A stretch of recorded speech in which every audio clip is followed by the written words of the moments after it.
中医诊所一位笑容温和的白袍大夫正等着我们。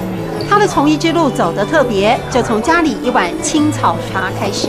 我们小的时候生病来讲，或是中暑啊之类的，老人家就是在一些比较清凉退火的药，熬煮一些像青草茶之类的，就给你喝一喝，就是这样而已啊。本身客家人来讲就不一样，因为都比较节俭，好，那所以说他们都是路边呐，残花边啊，就是田埂边呐之类的，就是这样摘取一些认为可以用的药。没钱看医生的童年记忆成为上进的动力，从青草药偏方一头钻进中医药的世界。即使比别人花上几倍的时间，13年换得的证照就是他的自我实现。基因密码已经编写成，就是说你那种抗压性，那种牛脾气，就是耐磨。满柜子的医书背负着济世救人的使命，不忘时时钻研。